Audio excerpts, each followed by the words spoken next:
പരിചയപ്പെടുത്താൻ സംവിധായകൻ ടി.വി. രഞ്ജിത്ത്, അദ്ദേഹത്തിൻ്റെ ആദ്യത്തെ ചിത്രമാണ്. വിനീതിനെ പരിചയപ്പെടുത്തേണ്ട ആവശ്യമില്ല, സംവിധായകനാണ്, നടനാണ്, നമുക്കെല്ലാവർക്കും സുപരിചിതനാണ് അദ്ദേഹം. ഈ ചിത്രത്തിൽ ഒരു ഭാരത സർക്കാർ ഉൽപ്പന്നം എന്ന ഈ ചിത്രത്തിൽ പ്രധാന വേഷം അവതരിപ്പിക്കുന്ന സുബീഷ് സുധി, അദ്ദേഹം നിരവധി സിനിമകളിലൂടെ നമുക്കെല്ലാവർക്കും പരിചിതനാണ്. അതുപോലെ തമിഴിലും മലയാളത്തിലും ഒട്ടനവധി മികച്ച കഥാപാത്രങ്ങൾ നമുക്ക് സമ്മാനിച്ചിട്ടുള്ള ഗൗരി.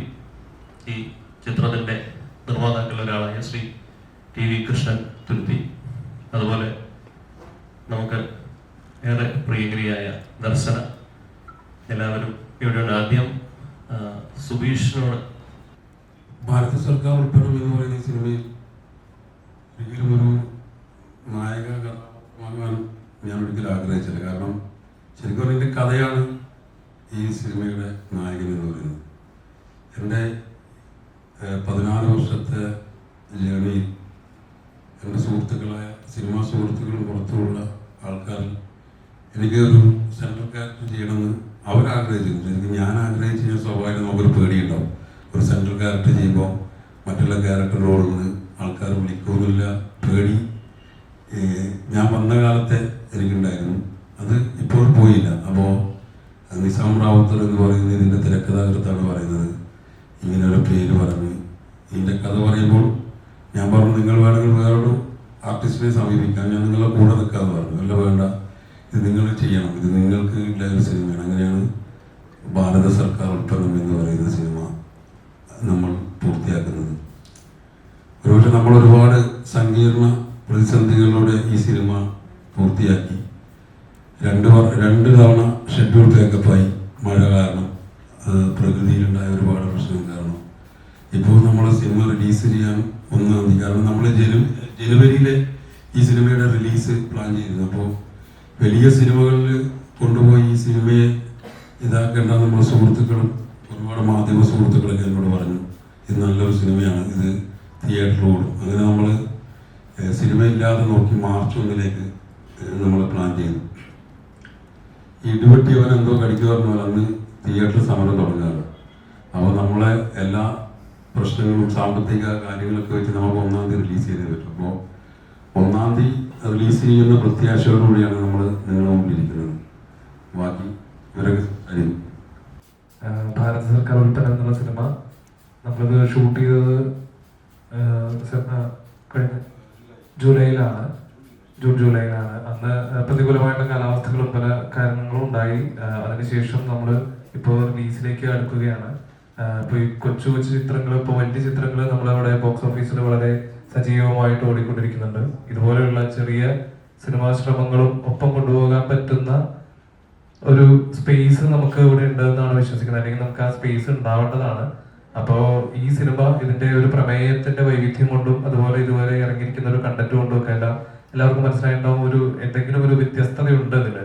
അപ്പോൾ ഈ സിനിമയ്ക്കും ഇവിടെ ഒരു സ്പേസ് ഉണ്ട് എന്ന് വിശ്വസിക്കുന്നു. അത് എല്ലാവർക്കും ഇഷ്ടപ്പെടുന്നു വിശ്വസിക്കുന്നു. എല്ലാവരും തിയേറ്ററിൽ വന്ന് കാണുമെന്ന് പ്രതീക്ഷിക്കുന്നു. ഒരു എന്റർടൈനർ സിനിമയാണ്. പക്ഷെ അതിനിപ്പോ ഒരു വലിയൊരു പ്രമേയം ഈ സിനിമ പറയുന്നുണ്ട്. അതൊരു പ്രത്യേകത. എല്ലാവരും ഒരു പ്രാവശ്യമെങ്കിലും ഈ സിനിമ നിർബന്ധമായിട്ട് കണ്ടിരിക്കേണ്ടതാണ്. എല്ലാവർക്കും നമസ്കാരം. ഞാൻ ഭയങ്കര ഹാപ്പിയാണ് ഈ ഒരു ക്യാരക്ടറിന്. ഇതിൽ ഞാനൊരു ആശാ വർക്കറിന്റെ ക്യാരക്ടറാണ് പ്ലേ ചെയ്യുന്നത്. അപ്പോൾ ഒരു ഭാരത സർക്കാർ ഉൽപ്പന്നം, ആ ഒരു ടൈറ്റിൽ തന്നെ വളരെ ക്യാച്ചി ആയിട്ട് എനിക്ക് തോന്നി. അത് എന്താണ്, പലവരോട് ഞാൻ പറയുമ്പോഴും അവർ ഭയങ്കര ക്യൂരിയസ് ആയിട്ട് എന്നോട് ചോദിക്കാറുണ്ട് ഈ പടത്തിനെ കുറിച്ച്. ഈ സിനിമയുടെ ബ്യൂട്ടി എന്താന്ന് വെച്ചാൽ, ഈ പടത്തിന്റെ ഒരു 2 വാക്കിൽ തന്നെ നമുക്ക് അതിന്റെ ബ്യൂട്ടി നമുക്ക് അത് കമ്മ്യൂണിക്കേറ്റ് ചെയ്യാൻ പറ്റും. ആ ഒരു ഭയങ്കര ക്യാച്ചിയാണ്, നല്ലൊരു സിനിമയാണ് ഞങ്ങൾ ഉണ്ടാക്കിയിരിക്കുന്നത്. ഞങ്ങളെല്ലാവരും കോൺഫിഡൻ്റ് ആണ്. ഇപ്പൊ സുബീഷ് ഏട്ടൻ എന്നെ വിളിച്ച് സംസാരിച്ചപ്പോഴും ഇത്രയും വർഷം ഇത്ര എക്സ്പീരിയൻസ് ഉള്ളൊരു ആക്ടർ തന്നെയാണ്. അപ്പോൾ സുബീഷ് ഏട്ടൻ ലീഡായിട്ട് എന്നോട് പിന്നെ ചോദിച്ചു, ഗൗരി എന്താ ലീഡ് ക്യാരക്ടേഴ്സ് ആണല്ലോ തമിഴിലും തെലുങ്കിലും ഒക്കെ ചെയ്യുന്നത്, അപ്പോൾ ഇങ്ങനത്തെ ഒരു ക്യാരക്ടറും എടുക്കുന്ന എന്തിനാണെന്നൊക്കെ പലവരും ചോദിച്ചിട്ടുണ്ട്. പക്ഷെ ഈ ഒരു കഥയിൽ ഹീറോ ഹീറോയിൻ അങ്ങനെയൊന്നും ഇല്ലാതെ ഓരോ ക്യാരക്ടേഴ്സിനാണ് അവരുടേതായ ഒരു ഇമ്പോർട്ടൻസ്. നമ്മളെല്ലാവരും ആ കഥാപാത്രമായി മാറും. അപ്പോൾ ഇങ്ങനത്തെ സിനിമകളിൽ ഭാഗമാവാൻ തന്നെയാണ് എനിക്ക് താല്പര്യം. അങ്ങനത്തെ ഒരു ആക്ടറായി ആവണം തന്നെയാണ് എൻ്റെ ഒരു ഇങ്ങനത്തെ സിനിമകൾ സപ്പോർട്ട് ചെയ്ത് തന്നെ മുന്നോട്ട് പോകണം തന്നെയാണ് എൻ്റെ ആഗ്രഹം. പിന്നെ നല്ലൊരു എക്സ്പീരിയൻസ് ആയിരുന്നു കൃഷ്ണൻ സാറും പ്രൊഡക്ഷൻ്റെ സൈഡിൽ നിന്നും. വളരെ ഹാപ്പിയാണ്. ഇപ്പം ഇതിൻ്റെ ടീസറും സോങ് റിലീസൊക്കെ കഴിഞ്ഞിട്ട് കമൻറ്റ് ബോക്സിൽ കുറേ ആശമാരുടെ അവരെ നമ്മൾ റെക്കഗ്നൈസ് ചെയ്യാൻ പറ്റി ഈ ഒരു സിനിമയിലൂടെ. ആശമാരോട് എനിക്ക് നല്ലൊരു റാപ്പോ ഉണ്ട്. അവരെ കുറേ പേരെ ഞങ്ങൾ മീറ്റ് ചെയ്തു. ഞാൻ സിറ്റിയിലാണ് വളർന്നത്. ഞാൻ ഇതുവരെ ചെയ്യാത്തൊരു ക്യാരക്ടർ തന്നെയാണ് ഒരു നാട്ടുമ്പുറം, ഒരു നാടൻ പെൺകുട്ടി ദിവ്യ എന്ന് പറയുന്നത്. അപ്പോൾ ഇത് തന്നെയാണ് എല്ലാ പടങ്ങളും നിങ്ങൾ എല്ലാവരും ഇപ്പോൾ സപ്പോർട്ട് ചെയ്യുന്നുണ്ട്. ഇന്നലെ ഇറങ്ങിയ മഞ്ഞുമൽ ബോയ്സ് ആയാലും ബ്രഹ്മയുഗം, പ്രേമലു, ഇതെല്ലാം ഇപ്പോൾ തിയേറ്ററിൽ കുറേ പേര് എല്ലാവരും വന്ന് കാണുന്നുണ്ട്. അതുപോലെ ഞങ്ങളുടെ ഈ പടവും എല്ലാവരും എന്തായാലും തിയേറ്ററിൽ തന്നെ വന്ന് കാണണം. Thank you. നമസ്കാരം പ്രിയപ്പെട്ട മാധ്യമപ്രവർത്തകരെ. ഞാൻ ആദ്യമായാണ് സിനിമാ മേഖലയിൽ കൈവച്ചിട്ടുള്ളത്. ഇവിടെ എത്തിയത് എൻ്റെ പ്രിയ സുഹൃത്ത് സുധീഷ് മുഖാന്തരമാണ്. ഒരുപാട് പ്രതിസന്ധികളാണ് സുധീഷ് പറഞ്ഞ പോലെ സിനിമയുടെ എത്തിയിട്ടുള്ളത്. കാരണം കാസർഗോഡ് ജില്ലയിലെ ഒരു ദ്വീപ്, ഒരു അച്ചാന്തുർത്തി എന്ന ദ്വീപിലാണ് ഈ സിനിമയുടെ ഒട്ടുമിക്ക ഭാഗങ്ങളും ഷൂട്ട് ചെയ്തിട്ടുള്ളത്. മഴ വന്നു കഴിഞ്ഞാൽ വെള്ളം കെട്ടിക്കുന്ന ഒരു സ്ഥലമാണ്. നല്ല ഇടിയും മഴയും വന്നു ഇത് പറഞ്ഞ പോലെ 2 പ്രാവശ്യം പേക്കപ്പായൊക്കെ വന്നിട്ടുണ്ട്. നല്ലോണം ത്യാഗം സഹിച്ചിട്ടുണ്ട് എല്ലാവരും. അതുപോലെ തന്നെ ആ താരത്തിന്റെ ഫലം ഇറങ്ങുന്ന 1-ാം തീയതി മുതൽ നമ്മൾ ലഭിക്കും എന്നൊരു പ്രതീക്ഷയോടെ ഞങ്ങൾ ഇരിക്കുന്നത്. നിങ്ങളുടെ ഭാഗത്തുനിന്ന് നല്ല രീതിയിലുള്ള സഹായ സഹകരണങ്ങളൊക്കെ പ്രതീക്ഷിക്കുകയാണ്. ആദ്യമായിട്ട് കൈവച്ച ഈ സിനിമ എല്ലാവരും നെഞ്ചോട് ചേർക്കട്ടെ. മാത്രമല്ല ഒരാശാവർക്കരെ കുറിച്ചിട്ടുള്ള കേരളത്തിൽ, ഇന്ത്യയിൽ ആദ്യമായി ഇറങ്ങുന്ന ഒരു പ്രത്യേക കണ്ടന്റുള്ള ഒരു സിനിമ കൂടിയാണിത്. ഇതിന്റെ എല്ലാവിധ വിജയം ഉണ്ടാവണം, നിങ്ങളെല്ലാവരും സഹകരണം ഉണ്ടാവണമെന്ന് മാത്രമാണ് ഈ അവസരത്തിൽ നിങ്ങളോട് അഭ്യർത്ഥിക്കാറുള്ളത്. നന്ദി, നമസ്കാരം.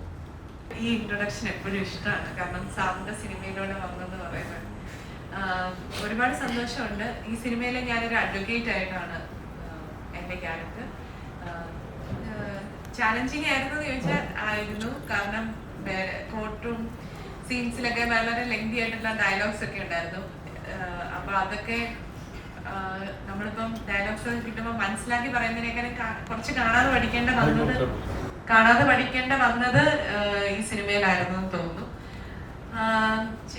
നമ്മൾ ചെയ്തിട്ടുണ്ട്. ഇനി എല്ലാം പ്രേക്ഷകരാണ് വിലയിരുത്തേണ്ടത്. എല്ലാവരും തിയേറ്ററിൽ പോയി തന്നെ മാർച്ച് 1-ന് സിനിമ കാണണമെന്നാണ് എനിക്ക് പറയാനുള്ളത്. ഇതുപോലൊരു സിനിമ എക്സ്പീരിയൻസ് വേറെ പടത്തിൽ കണ്ടിട്ടുണ്ടോ? ഫസ്റ്റ് ടൈം 16 വർഷത്തെ ജേർണിയുടെ കാര്യം പറയും. ആ 16 വർഷത്തെ കാലത്ത് ചിലപ്പോൾ ഒരാൾ ഞാനാണ് മുമ്പ് കാസ്റ്റ് ചെയ്യുന്നത്. അതല്ല, ഇദ്ദേഹം 10-20 വർഷമായി സിനിമയുടെ ഭാഗമായിട്ടുണ്ട്. ഒരുപാട് സിനിമകളിൽ ഇദ്ദേഹം കുതിരവട്ടം പപ്പു സാറിന്റെ അസിസ്റ്റന്റായിട്ടാണ് ഇയാള് സിനിമയിലെത്തുന്നത്. അപ്പോൾ അങ്ങനെ ഒരുപാട് മനുഷ്യന്മാർ നമുക്ക് ചുറ്റുമുണ്ട്. അപ്പോൾ അങ്ങനെയൊക്കെ ഒരാള് നമ്മൾ രക്ഷപ്പെടുമ്പോൾ എല്ലാവരും രക്ഷപ്പെടുന്ന വെച്ചു.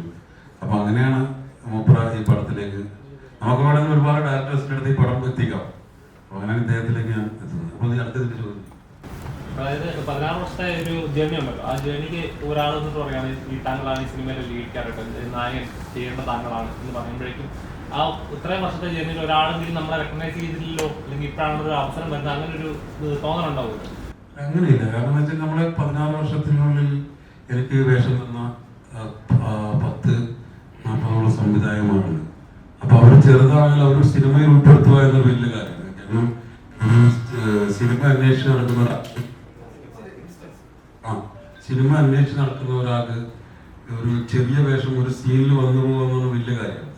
കാരണം നമുക്കൊരു എൻട്രി കിട്ടുക. അപ്പോൾ ആ എൻട്രി ഇങ്ങനെ 16 വർഷമായി ഞാൻ സിനിമ അന്വേഷിച്ചുകൊണ്ടിരിക്കുകയായിരുന്നു. അപ്പൊ അങ്ങനെ ഈ സംഭവത്തിൽ എന്ന് പറഞ്ഞു ഇങ്ങനെ ഒരു സിനിമയുണ്ട്. അപ്പോൾ എനിക്ക് ഏറ്റവും അട്രാക്ട് ചെയ്തത് ഇത് ആര് ചെയ്താലും ഈ സിനിമ നിൽക്കും, ഞാനല്ല, ഇനി ആര് ചെയ്താലും ഈ സിനിമ നിലനിൽക്കും. അതാണ് എന്നെ അട്രാക്ട് ചെയ്യിപ്പിച്ചൊരു കാര്യം. ഇപ്പോൾ നോർമലി ഇപ്പോൾ താങ്കൾ പറഞ്ഞ പോലെ തന്നെ സിനിമ വലിയ സംഭവമാണ്, പക്ഷേ തിയേറ്ററുകളിൽ നടക്കുന്ന പ്രശ്നങ്ങളെ കുറിച്ച് പറഞ്ഞു. പക്ഷേ അതൊരു വിനയായിട്ട് വരാൻ ചാൻസ് ഉണ്ടോ?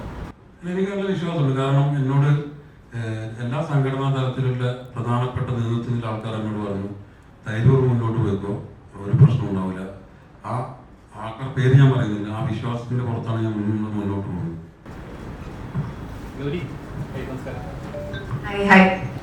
ഓരോ ചിത്രം മലയാളത്തിൽ എടുക്കുന്ന, തമിഴിലായാലും ശരി മലയാളത്തിലാണ് ശരി, എടുക്കുന്ന ഓരോ കഥാപാത്രത്തിലായാലും അതിൻ്റെ ഒരു യൂണിക്നെസ് എപ്പോഴും കീപ്പ് ചെയ്യാറുണ്ട്. ഈ സിനിമയിൽ ആശാ വർക്കറാണ് ആയിട്ടാണ് പ്രസന്റ് ചെയ്തത്. അപ്പോൾ ഈ സിനിമയിൽ അല്ലെങ്കിൽ ഈ കഥ കേട്ടപ്പോൾ ഞാനിത് കമ്മിറ്റ് ചെയ്യണം തോന്നുന്ന ഒരു മെയിൻ റീസൺ ഉണ്ട്. സുബീഷ് ഏട്ടൻ എപ്പോഴും പറയുന്ന ഒന്നാണ്, ഇതിന്റെ കഥ തന്നെയാണ് ഇതിന്റെ ഹീറോ. ഞാൻ പറഞ്ഞ പോലെ ആ ഒരു 2 വാക്കിൽ തന്നെ നമ്മൾ ഈ കഥ കേൾക്കുമ്പോൾ എനിക്ക് ഈ പടത്തിൽ ഒരു ഭാഗമാവണം.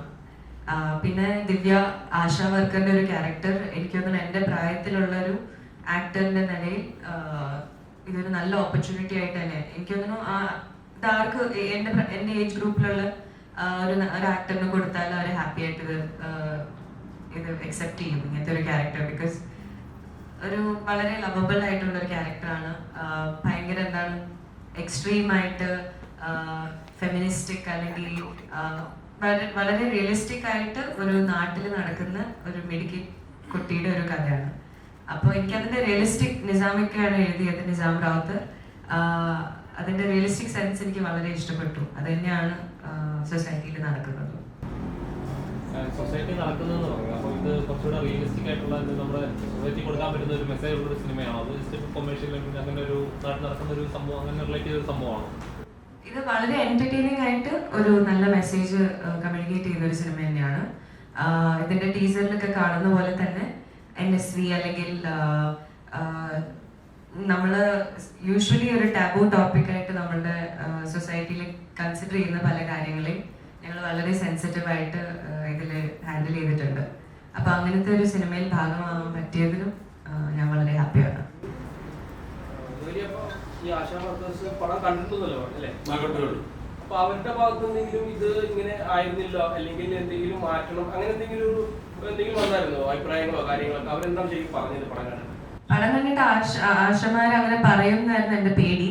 പക്ഷെ എൻ്റെ സന്തോഷത്തിലും എൻ്റെ ആശ്വാസത്തിലും അവർക്ക് എല്ലാവർക്കും അവരുടെ ജീവിതം അവരുടെ ജീവിതം കറക്റ്റായിട്ട് റെപ്രസെന്റ് ആയിട്ടുണ്ടെന്ന് തന്നെയാണ് അവർ പറഞ്ഞത്. അതുവരെ എനിക്ക് നല്ല ടെൻഷൻ ഉണ്ടായിരുന്നു. എന്ന് വെച്ചാല് റിയൽ ലൈഫിലുള്ള ക്യാരക്ടേഴ്സിനാണല്ലോ നമ്മള് ഒരു അഭിനയിക്കുന്നത്. അപ്പോൾ അതൊരു അഭിനയമല്ലാതെ എത്രയും നാച്ചുറൽ ആയിട്ട് അല്ലെങ്കിൽ നമ്മൾ തെറ്റായിട്ട് അതിനെ പോർട്രേ ചെയ്യാൻ പാടില്ല. അത് തെറ്റാണ്. അതിന്റെ ഒരു ടെൻഷൻ ഉണ്ടായിരുന്നു എനിക്ക് ഷൂട്ടിങ്ങിന്റെ സമയത്തും. സുബീഷ് ഏട്ടനും കാണുന്ന എല്ലാവരും നന്നായിട്ട് ചെയ്തിട്ടുണ്ട് ഗൗരി എന്ന് പറയുമ്പോൾ പോലും ഒരു ആശ സിനിമ കണ്ടിട്ട് അത് പറയുന്നത് ഒരു ഡിഫറെന്റ് ഫീലിംഗ് തന്നെയാണ്. എല്ലാവർക്കും ഇഷ്ടപ്പെട്ടു.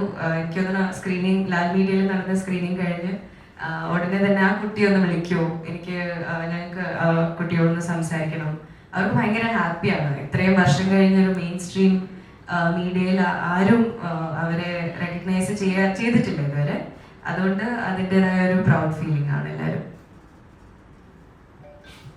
അവർ പടങ്ങളുടെ പോലെ ഞാനാണ് മനസ്സിലാക്കിയത്. അപ്പോൾ ഒരു 14 ജില്ലകളിലെ 2 അവരുടെ ജില്ലാ സെക്രട്ടറി പ്രസിഡന്റ് എല്ലാവരും വന്നിരുന്നു പടങ്ങൾ. അപ്പോൾ അവരൊറ്റ വാക്ക് പറഞ്ഞത് അവർ 26,000 മെമ്പർമാരുണ്ട്. അപ്പോൾ അവർ പറഞ്ഞിരിക്കുകയാണ് അവർ പടം വിജയിപ്പിക്കും. മനസ്സിലായോ? ചിലപ്പോൾ അവർ തിയേറ്ററിലേക്ക് മാർച്ചാണ്. ഇപ്പോൾ ഒരു ഇലക്ഷൻ കാലം ആരംഭിക്കാൻ പോവാണല്ലോ. അപ്പോൾ സമകാലീന രാഷ്ട്രീയം ഇതിൽ ചർച്ച ചെയ്യുന്നുണ്ടോ? ഈ സിനിമ ഒരു പൊളിറ്റിക്സ് ഉണ്ട്. പക്ഷേ ഇതൊരു കക്ഷി രാഷ്ട്രീയം ചർച്ച ചെയ്തൊരു സിനിമയല്ലേ.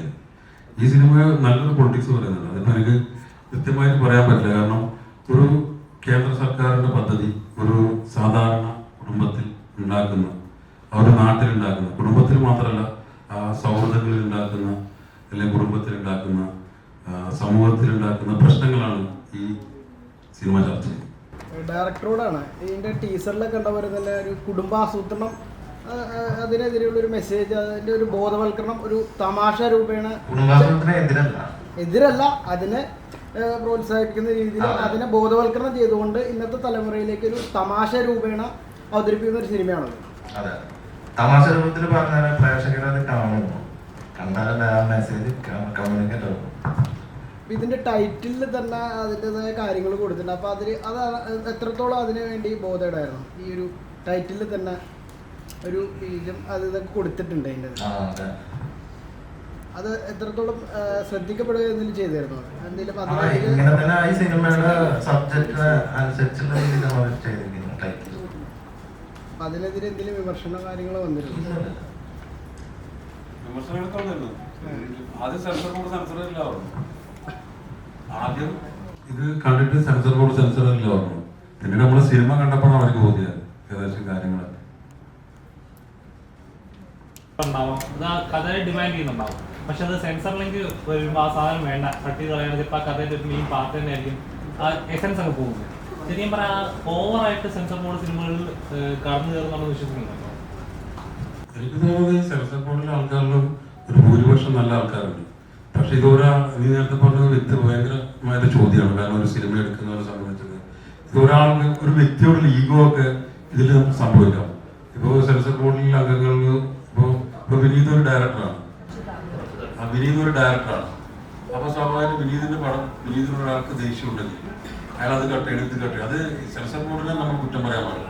അതിലിരിക്കുന്ന ചില ആൾക്കാരുടെ പ്രൊപ്പഗണ്ടകൾ മനസ്സിലായോ? അപ്പൊ എല്ലാവരും അതിന് കുറ്റക്കാരല്ല. അപ്പൊ നമ്മളെ ഭാരത സർക്കാർ ഉൽപ്പന്നം എന്ന് പറയുന്ന സിനിമക്ക് നിങ്ങൾക്ക് ഈ ടൈറ്റിൽ തരാൻ പറ്റാറുമ്പോൾ ഞാൻ സെൻസർ ബോർഡ് ഉദ്യോഗസ്ഥനോട് പറഞ്ഞപ്പോൾ അയാൾ ഭയങ്കര പൊട്ടിച്ചിരിക്കുകയായിരുന്നു കഥ പറയുമ്പോൾ. അപ്പൊ നമ്മൾ ട്രെയിലറാണ് ആദ്യം കൊടുത്തത്. അപ്പൊ അതിൽ ഏതൊരു വ്യക്തിക്ക് ആരോടുള്ള ദേഷ്യമായിരിക്കാം, അത് നമ്മളെ സിനിമനെ ബാധിക്കാതെ. ഈ പറഞ്ഞ പോലെ സൂപ്പർ സെവനെ കുറച്ചും കൂടെ ഒരു സ്പൂഫ് ക്യാരക്ടർ ആയിരുന്നു അജിത് മേനോൻ എന്ന് പറയുന്നൊരു കഥാപാത്രമായിരുന്നു. അതിന് ഈ പറഞ്ഞ പോലെ ഒരു കണ്ടു കഴിഞ്ഞ് കഴിഞ്ഞാൽ നമുക്ക് തിയേറ്ററിലേക്ക് ആയാലും രണ്ടെണ്ണം കൊടുക്കണം എന്നൊക്കെ തോന്നുന്ന ഒരു ടൈപ്പ് ക്യാരക്ടറൊക്കെ ആയിരുന്നല്ലോ അത്. ഇത് കുറച്ചും കൂടെ ലൈക്കബിൾ ആയിട്ടുള്ള ഒരാളാണ്. എഞ്ചിനീയറിംഗ് കഴിഞ്ഞിട്ട് പെയിന്റ് പണിക്ക് പോകുന്ന ഒരാളാണ്. അപ്പോൾ അത് ആ നാട്ടില് സുബീഷ് ചേട്ടന്റെ ക്യാരക്ടറിന്റെ കൂടെ പെയിന്റ് പണിക്ക് പോകുന്ന ഒരാളാണ്. അപ്പോ അതിപ്പോ എന്താ പറയുക, നമ്മള് തൊഴിലില്ലായ്മയും എല്ലാണ്ടെന്നൊക്കെ വേണമെങ്കിൽ പറയാം അതിനകത്ത്. അപ്പോ അങ്ങനെ പോകുന്ന വഴിക്ക് ഈ പറഞ്ഞ പോലെ ഒരു പ്രണയം അതുണ്ട്, അങ്ങനെ ഒരു ട്രാക്ക് ഉണ്ട്. അതുപോലെ ഒരു ഭയങ്കര ലൈക്കബിൾ ആയിട്ടുള്ള ഒരു നാട്ടിൻപുറത്ത് ഒരു ഈ എഞ്ചിനീയറിംഗ് കഴിഞ്ഞിട്ടുള്ള ഒരു പയ്യൻ, അങ്ങനത്തെ ഒരു കഥാപാത്രമാണ്. അതിനകത്തൊരു ചെറിയ പാർട്ടിനാണെങ്കിലും ചെയ്യുക എന്നുള്ളതായിരിക്കും. നോർമലി നമ്മൾ കണ്ടുവരുന്ന ഒരു ആർട്ടിസ്റ്റ് എന്ന ഒരു നല്ലൊരു ഗ്യാപ്പ് കിട്ടിക്കഴിഞ്ഞാൽ അവർക്ക് ലീഡ് ക്യാരക്ടേഴ്സ് കിട്ടുന്ന, അല്ല അവരെ സെൻട്രിക് ആക്കുന്ന ഒരു കഥാപാത്രങ്ങൾ വരികയാണെങ്കിൽ അവർ അത് ചെയ്യാനായിരിക്കും കൂടുതൽ. അപ്പോൾ ഗൗരിനെ പറഞ്ഞതിൽ കഥയാണ് ഇമ്പോർട്ടൻസ്, ഞാനൊരു പാർട്ട് മാത്രമാണ്. ശരിക്കും ഗൗരിയുടെ ഇത് നോക്കുകയാണെങ്കിൽ തമിഴിലായാലും ശരി മലയാളത്തിൽ ചെയ്യുന്ന എല്ലാം വെറൈറ്റി ആയിട്ട് വേണമെങ്കിൽ നല്ല രീതിയിൽ വേണമെങ്കിൽ എനിക്ക് കഥ വേണമെന്ന് പറഞ്ഞാൽ ചൂസ് ചെയ്യാൻ പറ്റുന്ന ഒരു ആക്ട്രസ് ആണ് താങ്കൾ. പിന്നെ എന്തുകൊണ്ടാണ് ഇത് ഇങ്ങനെ ചെറിയ റോളാണെങ്കിൽ കൂടി ചൂസ് ചെയ്യാൻ ഒരു കാരണം, അല്ലെങ്കിൽ അങ്ങനെ ചൂസ് ചെയ്യാനുള്ള അങ്ങനെ ഒരു ആക്ട്രസ് ആണോ? ചെറിയ റോളല്ല, അതല്ല ഞാൻ പറയുന്നത്, ഒരു ചെറിയൊരു കഥാപാത്രമാണെങ്കിലും ചൂസ് ചെയ്തപ്പോ ഒരു സീനിൽ വന്നു പോകുന്നതാണെങ്കിൽ കൂടി ചെയ്യുന്ന ആക്ടേഴ്സ് ഉണ്ടല്ലോ, അത് കുറവാണ് ഇപ്പോ. അല്ല, ഇപ്പൊ ഒരു ക്യാമിയോ അപ്പിയറൻസ് ചെയ്യാനുള്ള ഒരു എക്സ്പീരിയൻസ് എനിക്ക് ആയിട്ടുണ്ടോ എന്ന് ചോദിച്ചാൽ ഇല്ലാന്നേ ഞാൻ പറയുള്ളൂ. ആക്ഷൻ ഹീറോ ബിജുവിൽ സുരാജേട്ടൻ ചെറിയൊരു റോളായിരുന്നു, പക്ഷെ ആ ഒരു ഇമ്പാക്ട് ഭയങ്കരമായിരുന്നു. പക്ഷെ ആ ഒരു ലെവലിൽ ഞാൻ എത്തിയിട്ടില്ല. അതുകൊണ്ട് അങ്ങനെ വന്നു പോയിട്ട് ഒരു ഇമ്പാക്ട് ക്രിയേറ്റ് ചെയ്യാൻ പറ്റുമെന്ന് എനിക്ക് സത്യം പറഞ്ഞാൽ അറിഞ്ഞൂടാ. ഈ സിനിമയിൽ എനിക്കൊരു one of the central characters ആണ്. പക്ഷെ എനിക്ക് ചോദ്യം മനസ്സിലായി. ഞാൻ ചിന്തിക്കുന്നത് നല്ല കഥകൾ പറയണം, അതാണ് എൻ്റെ ഒരു പേഴ്സണലി അതാണ് എൻ്റെ ഒപ്പീനിയൻ. അപ്പോൾ 96-ലാണെങ്കിലും ഞാനൊരു ചൈൽഡ് ആക്ടറായിട്ടാണ് വന്നത്. അപ്പോൾ അത് കഴിഞ്ഞിട്ട് ഓരോ ക്യാരക്ടേഴ്സ് ചെയ്യുമ്പോൾ ഞാൻ പേഴ്സണലി വളരെയാണ് പഠിക്കുകയാണ്. അപ്പോൾ അതിൽ ഞാൻ സെൻട്രൽ ഹീറോയിൻ മാത്രമേ ചെയ്യുള്ളൂ എന്ന് പറയുമ്പോൾ അത് ആർക്കും അല്ല, എനിക്ക് തന്നെ ആയിരിക്കും അതിൻ്റെ ലോസ് എന്ന് വേണമെങ്കിൽ പറയാം. പക്ഷെ എന്നാൽ പോലും ഈ ഒരു 5 വർഷത്തിനുള്ള എക്സ്പീരിയൻസിൽ കുറച്ചുകൂടെ ഞാൻ 2 വർഷം മുമ്പ് എന്നോട് ചോദിച്ചിരുന്നെങ്കിൽ ഇങ്ങനെ ചിലത് അത് കുറച്ച് മാറിയിട്ടുണ്ട്. ഇപ്പോൾ ഒരു ബാനർ ഇമ്പോർട്ടൻ്റ് ആണ്. പണ്ടൊക്കെ ഇന്ത്യ പടങ്ങളിലും ചെയ്യണം, പക്ഷെ പലപ്പോഴും നമ്മൾ അത്ര കഷ്ടപ്പെട്ട് അത്ര എഫേർട്ട് കൊടുത്ത് ഒരു പടം ചെയ്യുന്നു, പക്ഷെ അതിനുള്ള റെസ്പോൺസ് കിട്ടാതെ വരുമ്പോൾ നമുക്ക് നല്ല സങ്കടം തോന്നാറുണ്ട്. അതുകൊണ്ട് തന്നെ ഒരു ബാലൻസ്ഡ് ആയിട്ടൊരു ഡിസിഷൻ എടുക്കുന്നത് തന്നെയാണ്. അപ്പോൾ നല്ല കഥ മാത്രം പോരാ, ചിലപ്പോൾ ഒരു ബാനർ അല്ലെങ്കിൽ ഒരു സപ്പോർട്ടിങ് ടെക്നീഷ്യൻസ് എല്ലാവരും ഒരു ടീം നന്നായാൽ പടം എത്തും. അല്ലെങ്കിൽ അതൊരു ബാലൻസ്ഡ് ആയിട്ടുള്ള ഒരു ഇൻഫോംഡ് ഡിസിഷൻ ആയി മാറണം. ഈ ഒരു സിനിമ കേട്ടപ്പോൾ എനിക്ക് ആ ഒരു ഡൗട്ടൊന്നും ഇല്ലായിരുന്നു. ബിക്കോസ് ഒരു ടോട്ടൽ പാക്കേജ് ആയിട്ട് തന്നെയാണ് വന്നത്. ആൻഡ് കഥയിൽ തന്നെ അതിന്റെ പകുതി എലമെന്റ്സ് എല്ലാം ഉണ്ട്.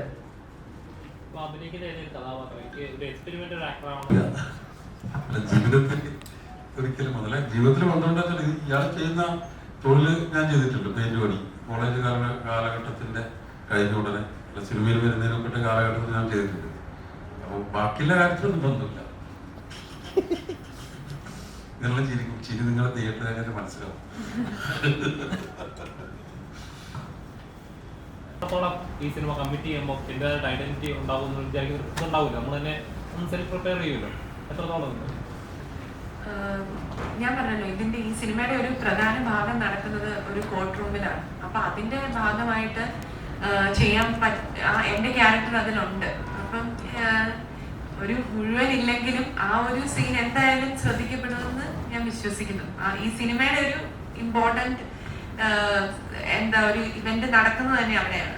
അപ്പം എനിക്ക് തോന്നുന്നു അതിൽ ഞാൻ ഭാഗമായതുകൊണ്ട് ശ്രദ്ധിക്കപ്പെടുമെന്ന് എന്റെ വിശ്വാസം. ഇനി കണ്ടിട്ട് തീരുമാനിക്കുന്നത്.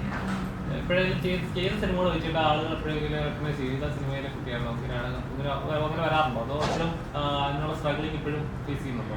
നായിക എന്നുള്ള ഒരു ഐഡന്റിറ്റിയാണ് മെയിൻ ആയിട്ട് ഇപ്പോഴും ആൾക്കാർ എനിക്ക് തോന്നുന്നു. നായികൻ സോളമൻ പിന്നെയാണ് കണ്ടിട്ടുണ്ട് പാപ്പച്ചൻ അങ്ങനെ പറയുന്നത്. എന്തായാലും ഫസ്റ്റ് എല്ലാവരും എന്നെ എനിക്ക് തോന്നുന്നു റെക്കഗ്നൈസ് ചെയ്യുന്നത് നായികനിലെ ദർശനല്ലേ എന്നാണ് ചോദിക്കുന്നത്.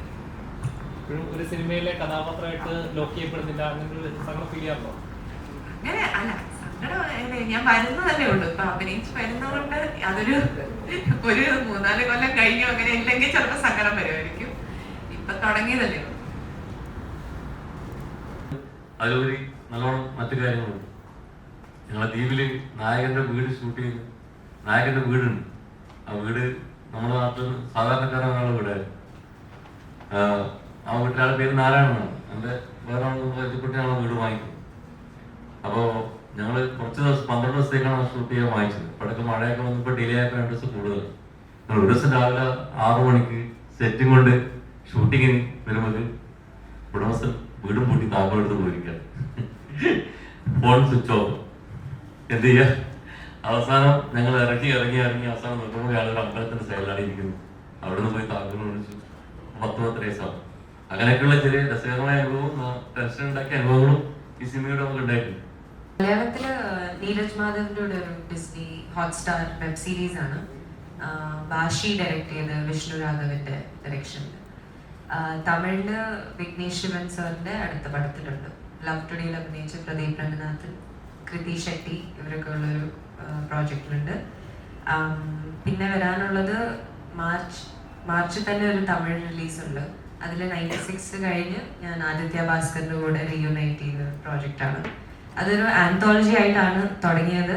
പക്ഷെ ഇത് തിയേറ്ററിക്കൽ റിലീസിന് ചില മാറ്റങ്ങൾ വന്നിട്ടൊരു ഹൈപ്പർ ലിങ്ക് മൂവി ആയിട്ട്. അതിന്റെ ടൈറ്റിൽ ഹോട്ട്സ്പോട്ട് എന്നാണ്.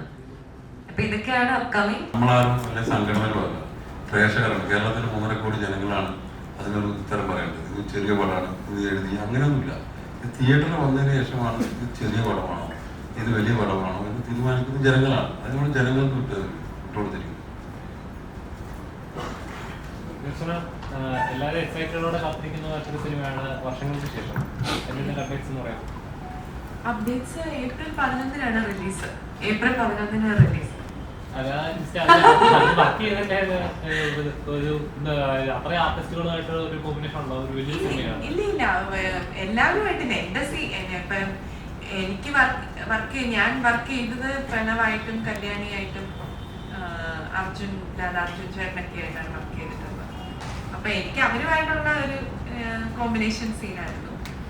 പിന്നെ ബാക്കി ഇത്രയും പേരുടെ ഇത്രയും ലിസ്റ്റില് നമ്മുടെ പേരും വന്നതിൽ ഒരുപാട് സന്തോഷമുണ്ട്. പ്രണവായാലും കല്യാണിയായാലും ഞെട്ടിക്കും. ഹൃദയത്തെക്കാളും എക്സ്പെക്ടേഷൻ ഉള്ള ഒരു ചിത്രമാണ്. ശരിക്കും ഞെട്ടിക്കും. അതൊക്കെ നിങ്ങള് കണ്ടിട്ട് നെട്ടോ ഇല്ലയോ എന്ന് തീരുമാനിക്കണം.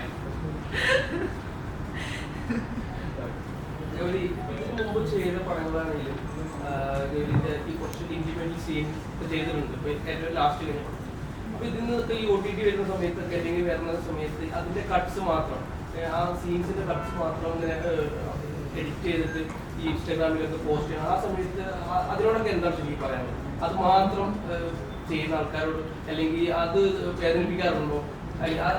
ഈ സീൻസിനെ എങ്ങനെയാണ് കാണുന്നത്? എഡിറ്റഡ് സീൻസ്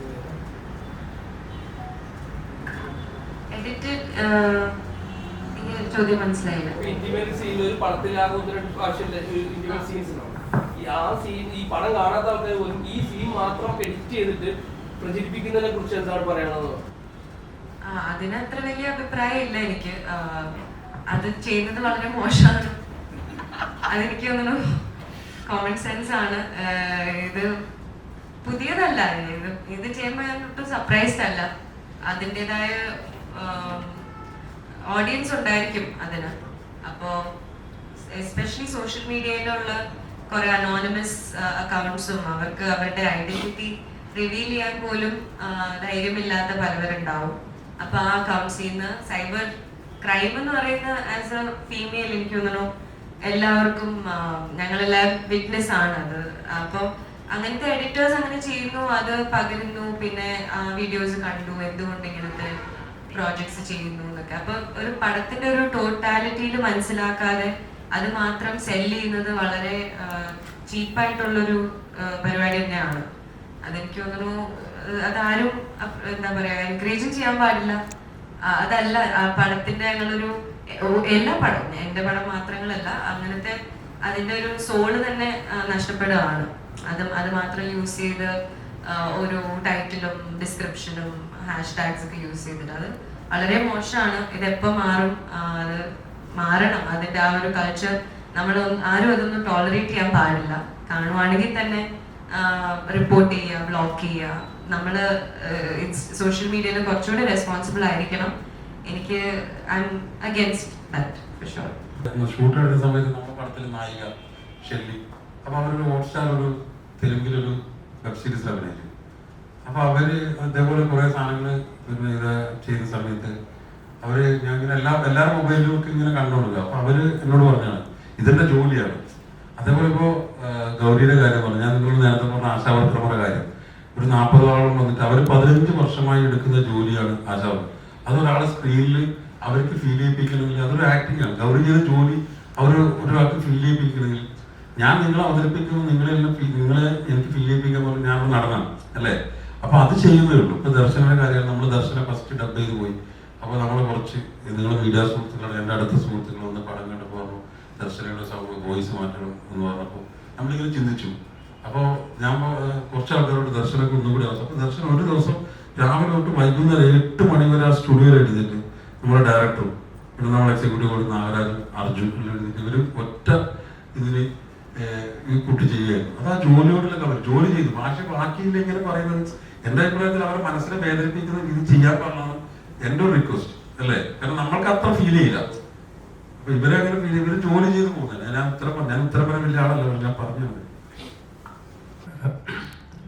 ഈ പ്രശ്നങ്ങളൊക്കെ നടക്കുന്നുണ്ട് എന്നുള്ളതൊക്കെ നമുക്കറിയാലോ. അപ്പൊ അതുകൊണ്ട് ഈ സിനിമ വളരെ ആസ്വാദികരമായിട്ടുള്ള ഒരു ഒന്ന് തന്നെയാണ്. പിന്നെ ഇതിൽ പ്രവർത്തിച്ചിരിക്കുന്ന ടെക്നിക്കൽ സൈഡിനെ പറ്റി പറയണം. ഞാൻ ഈ സിനിമയിലേക്ക് വരാനുള്ള ഏറ്റവും പ്രധാന കാരണങ്ങളും ഈ പറഞ്ഞ പോലെ ഇതിന്റെ ക്യാമറ ചെയ്തത് അൻസർ ഷായാണ്. അൻസർ ഷാ ഇഷ്ക്, മൂൺ വാക്ക് എന്ന് പറയുന്ന സിനിമകൾ, ഇതുപോലുള്ള സിനിമകൾ ചെയ്തിട്ടുള്ള ഒരാളാണ്. രാജീവ് രവി സാറിന്റെ അസോസിയേറ്റ് ആയിരുന്നു. അതേപോലെ തന്നെ മ്യൂസിക് ചെയ്തിരിക്കുന്നത് അജ്മൽ ഹസ്ബുള്ള, പുരുഷപ്രേതം എല്ലാം ചെയ്തിട്ടുള്ള അജ്മലും പിന്നെ അങ്കിത് മേനോനാണ് മ്യൂസിക് ചെയ്തിരിക്കുന്നത്. ബാക്ക്ഗ്രൗണ്ട് മ്യൂസിക് ചെയ്തിരിക്കുന്നത് അങ്കിത്താണ്. അങ്കിത്ത് ഈ പറഞ്ഞ പോലെ ചെയ്യുകയും അതുപോലെ ഒരുപാട് നല്ല സിനിമകൾ ഇപ്പോൾ ചെയ്തുകൊണ്ടിരിക്കുന്ന ഒരു വ്യക്തിയാണ്. അപ്പോൾ രഞ്ജിത്തേട്ടൻ വേണു സാറിന്റെ ഒരുപാട് സിനിമകളിൽ അസോസിയേറ്റ് ആയിട്ടുള്ള ഒരു വ്യക്തിയാണ്. നിഷാം ഇതിന്റെ സ്ക്രിപ്റ്റ് എഴുതിയിട്ടുള്ള നിസാംക സക്കരയുടെ ഗർഭിണികൾ എന്ന് പറയുന്ന സിനിമ എഴുതിയിട്ടുള്ള ഒരു വ്യക്തിയാണ്. അപ്പൊ ഇതുപോലെ ഒരുപാട് ആളുകൾ ഈ സിനിമയിൽ വർക്ക് ചെയ്തിട്ടുണ്ട്. അപ്പോൾ ഇതുകൊണ്ട് ഒരു വളരെ ക്വാളിറ്റി ഔട്ട്പുട്ട്, ഒരു ക്വാളിറ്റി സിനിമ എല്ലാവർക്കും കണ്ട് ആസ്വദിക്കാൻ പറ്റുന്ന ഒരു സിനിമയായിരിക്കും ഭാരത സർക്കാർ ഉൽപ്പന്നം എന്നുള്ളത്. ആ പേരില് അതിന്റെ ഒരു പ്രസക്തി പോലെ തന്നെ, ആ പേരിലെ ഒരു കൗതുകം പോലെ തന്നെ ഒരു